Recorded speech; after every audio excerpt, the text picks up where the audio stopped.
Assalamualaikum warahmatullahi wabarakatuh. Salam rahayu, rahayu, rahayu.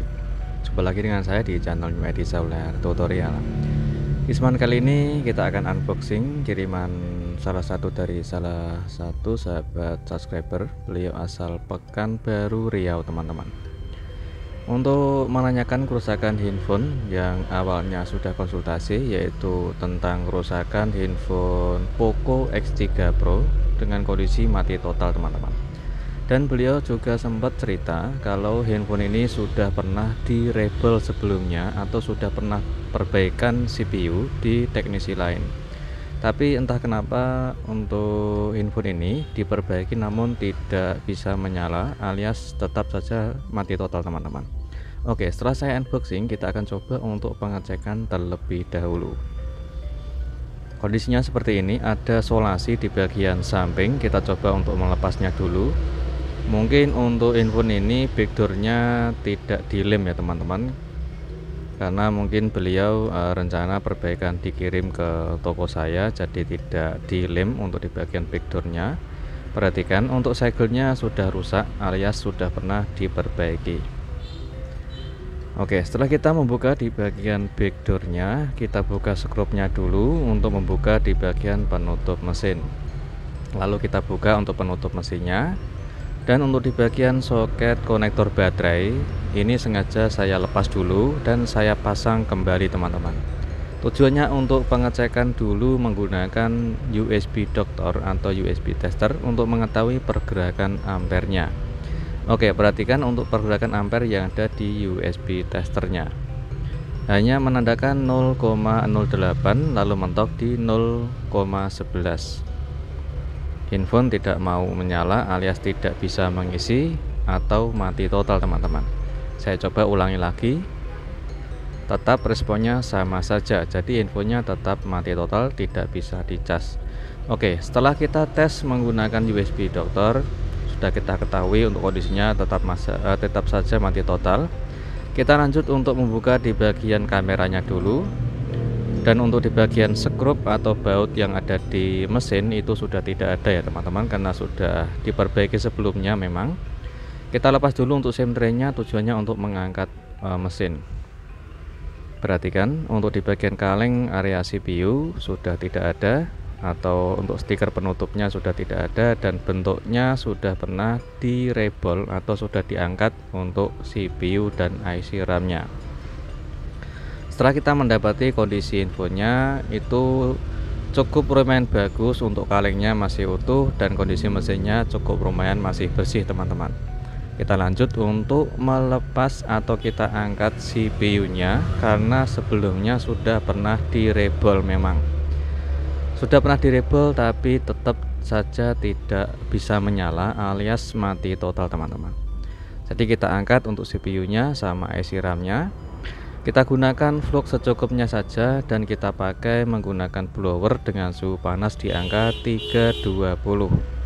Sambil kita gunakan pinset untuk kita goyang sedikit demi sedikit untuk di bagian IC RAM-nya. Tujuannya untuk mengetahui timahnya sudah matang atau belum dan sudah siap kita angkat atau belum. Jika ada pergerakan, kita angkat pelan-pelan untuk IC RAM-nya. Setelah kita angkat IC RAM-nya, berikutnya kita angkat untuk di bagian IC CPU-nya. Seperti biasa, kita sambil goyang sedikit demi sedikit untuk mengetahui pergerakan IC-nya. Jika sudah ada gerakan, kita ambil untuk CPU-nya. Oke, kita diamkan dulu hingga mesinnya dingin sambil kita membersihkan timah yang ada di mesin dan juga membersihkan timah yang ada di IC RAM dan IC CPU-nya. Kita gunakan Goodwick untuk membersihkan atau meratakan timahnya, teman-teman. Untuk soldernya menggunakan suhu panas di angka 350 dan kita gunakan flux secukupnya saja sambil menggunakan Goodwick untuk meratakan timahnya. Dan jangan lupa setelah kita meratakan timah, kita bersihkan dulu untuk membersihkan di bagian sisa fluknya. Berikutnya kita bersihkan juga atau meratakan timah yang ada di kaki CPU sambil menggunakan flux sedikit dan juga menggunakan timah cair atau timah pasta. Sambil kita ratakan menggunakan alat congkel pisau IC sambil kita tekan dan meratakan untuk memberikan timah baru ya teman-teman, sekaligus memberikan timah baru dan sambil kita ratakan untuk timahnya. Jika sudah rata atau sudah membersihkan sisa timahnya, kita bisa membersihkan ulang menggunakan tisu. Oke, usahakan sampai sebersih mungkin, jangan sampai ada timah ketinggalan ataupun kotoran seperti tisu, karena kita akan coba untuk mencetaknya. Jadi usahakan hindari ada debu seperti tisu ataupun ada timah yang masih menempel atau butiran timah yang kotor yang masih menempel. Oke, kita presisikan dulu ke plat BGA untuk mencetak IC CPU nya. Kita gunakan untuk timah cair atau timah pasta seperti yang tertera pada gambar untuk timah yang saya pakai teman-teman. Oke, kita ratakan untuk timahnya. Setelah rata, nanti kita akan coba untuk mencetak menggunakan blower sambil kita tekan halus menggunakan pinset agar tidak mudah gerak. Oke, untuk suhu panas blower kita bisa menggunakan panas sedang di angka 250 sampai 300 untuk proses mencetak IC nya. Oke, jika sudah rata untuk mencetak IC nya, kita angkat pelan-pelan IC dari plat BGA nya. Jika sudah selesai, kita berikan flux secukupnya saja dan lalu kita blower ulang untuk meratakan timah ataupun memberikan flux ke seluruh IC nya agar lebih maksimal. Oke, berikutnya untuk di bagian IC RAM kita juga harus meratakan serta membersihkan sisa timah yang ada di IC RAM yang sudah pernah dicetak sebelumnya. Untuk panas pada blower saat proses membersihkan seperti ini, kita bisa menggunakan panas blower sedang di angka 300 minimal 250 ataupun 275. Itu tergantung kebiasaan masing-masing ya teman-teman. Setelah kita ratakan untuk membersihkan timah yang ada di IC RAM, kita bersihkan dan selanjutnya kita siapkan untuk plat BGA, yaitu untuk mencetak IC RAM nya. Kita presisikan dulu hingga sepresisi mungkin. Jika sudah presisi, kita tambahkan timah cair atau timah pasta untuk proses mencetak IC nya. Jangan sampai ada lubang yang belum terisi timah teman-teman, jadi kita ratakan dulu serata mungkin. Jika sudah rata, kita tekan halus menggunakan pinset dan kita gunakan blower dengan suhu sedang di angka 250 maksimal 300. Oke, kita panasi menggunakan blower untuk mencetak IC nya. Pelan-pelan saja, tidak usah terlalu buru-buru hingga sama rata untuk timahnya. Jika sudah selesai, kita angkat pelan-pelan untuk IC dari plat BGA nya. Jika sudah selesai, seperti biasa kita gunakan flux secukupnya saja, lalu kita blower ulang sebentar.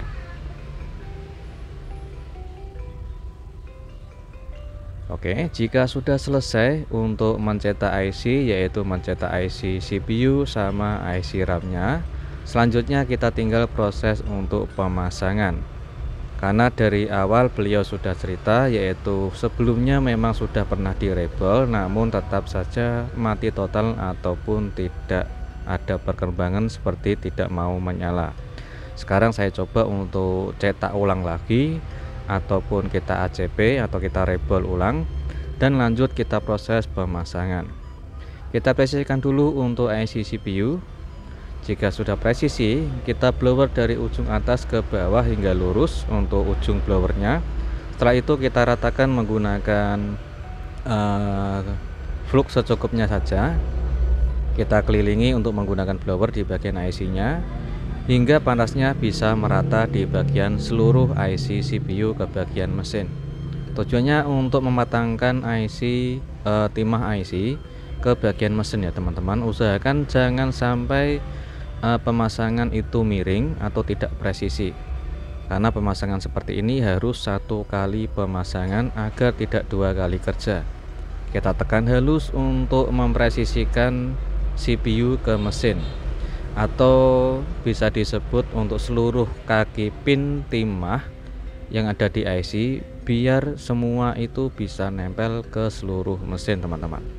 Kita ulangi lagi satu kali atau dua kali untuk memaksimalkan yaitu pemasangan CPU nya.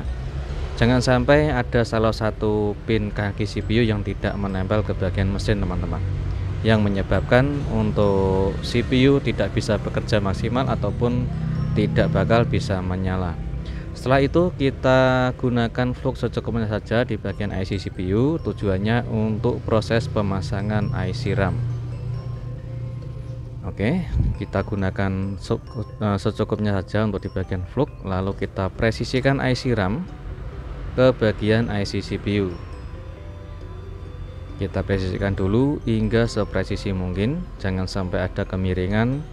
Selanjutnya kita blower pelan-pelan saja untuk di bagian ujung atas ke bawah hingga lurus, tujuannya agar tidak bergerak di bagian IC teman-teman. Setelah itu kita putar atau kelilingi untuk di bagian IC nya hingga panasnya bisa merata ke seluruh IC. Oke, sambil saya gunakan flux secukupnya saja agar tujuannya lebih maksimal untuk pemasangan kedua IC, yaitu IC RAM, agar bisa nempel ke IC CPU, serta kedua IC antara IC CPU, IC RAM bisa menempel ke bagian mesin. Oke, kita fokus untuk proses pemasangannya. Tidak usah terlalu buru-buru untuk proses pemasangannya, jadi maksimalkan untuk pemasangan teman-teman. Tujuannya agar semua pin kaki timah yang ada di IC bisa menempel ke seluruh mesin ataupun kedua IC agar bisa menempel sempurna ke bagian mesin. Sambil kita tekan secara halus, untuk menekannya jangan terlalu keras teman-teman.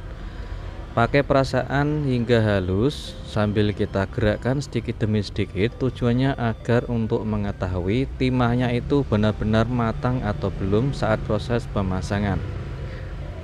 Oke, kita ulangi lagi untuk maksimalkan pengerjaan dari semua sisi ya teman-teman. Tujuannya agar semua sisi pin kaki CPU dan IC RAM itu bisa presisi pemasangannya dan kedua IC bisa nempel ke bagian mesin. Setelah pemasangan selesai, kita dinginkan dulu untuk mesinnya dan ini adalah hasilnya. Setelah kita pasang masih ada sisa flux, kita bisa membersihkannya dulu atau kita bisa pengecekan terlebih dahulu sebelum kita membersihkan sisa fluxnya. Jika sudah kita tes untuk infonya atau mesinnya sudah menyala, kita bisa membersihkan sisa flux menggunakan thinner, dan setelah kering kita bisa memberikan thermal pasta atau untuk thermal pendingin IC atau pendingin mesin teman-teman. Kita gunakan secukupnya saja di seluruh area IC nya, yaitu IC RAM dan juga di bagian IC UFS nya. Jika untuk thermalnya itu sudah agak hilang atau sudah tipis, kita bisa memberikan atau menambahkan thermal kembali. Oke, jika sudah selesai, kita coba untuk merakitnya kembali. Setelah saya coba untuk pengetesan, alhamdulillah ada respon bisa dicas dan bisa dinyalakan. Saya tidak sempat mengambil video teman-teman, jadi untuk pengetesan tidak sempat mengambil video, jadi kita langsung saja untuk melangkah proses perakitannya saja setelah selesai untuk rebel ulang di IC CPU dan IC RAM nya. Oke, setelah kita rakit, kita pasang skrup dan kita gunakan segel garansi sambil menggunakan lem secukupnya saja untuk proses pemasangan tutup belakang atau di bagian backdoor nya.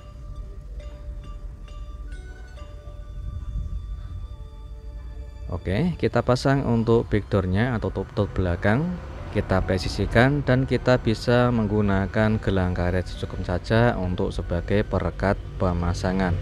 Jika sudah selesai, kita tes menggunakan USB doktor atau USB starter. Setelah itu kita cek untuk pergerakan ampere sudah naik dengan normal, untuk pengisian baterai hampir full. Kita coba untuk sambil menyalakan infonya. Oke, sudah keluar Android, kita tunggu loadingnya selesai. Untuk notifikasi pada USB starter menandakan pergerakan ampere ada di angka 0,6. Jadi sudah kembali normal teman-teman. Oke, kita coba untuk tunggu sebentar hingga menyala sampai menu. Alhamdulillah sudah keluar MIUI. Kita tunggu sebentar, sudah masuk menu. Dan kita coba untuk lepas gelang karetnya. Jika sudah pengliman kering, kita tes untuk pengecekan lebih detail info ini setelah selesai perakitan. Oke, untuk semua aplikasi masih dari bawaan ya teman-teman, dan ada polanya otomatis untuk semua data tidak kehapus atau masih utuh. Untuk penyimpanan RAM dan kapasitasnya sesuai dari pemiliknya. Setelah kita cek untuk mengetahui pergerakan antara normal atau tidak di ampernya, setelah kita cek handphone sudah menyala, dan sekaligus kita cek menggunakan charger turbo masih support ya teman-teman. Alhamdulillah masih support. Kita cek lagi untuk segala fungsinya, yaitu fungsi dari kamera belakang, kamera depan, dan fungsi seperti sinyal ataupun suara dan audionya. Oke, kita buka untuk aplikasi kamera dan kita coba untuk pengetesan. Untuk kameranya masih tetap jernih bersih dan bisa berfungsi. Untuk kamera belakangnya kita coba untuk alihkan ke kamera depan. Alhamdulillah masih bisa berfungsi dengan normal teman-teman. Jadi untuk kedua kamera bisa aktif dengan normal. Sekarang kita coba untuk aktifkan kuota data internet, wifi, dan bluetooth. Bisa aktif dengan normal dan bisa dinonaktifkan dengan normal teman-teman. Untuk kuota data 4G sudah keluar dan syukur alhamdulillah untuk infonya sudah kembali nyala, dan semoga bermanfaat. Assalamualaikum warahmatullahi wabarakatuh.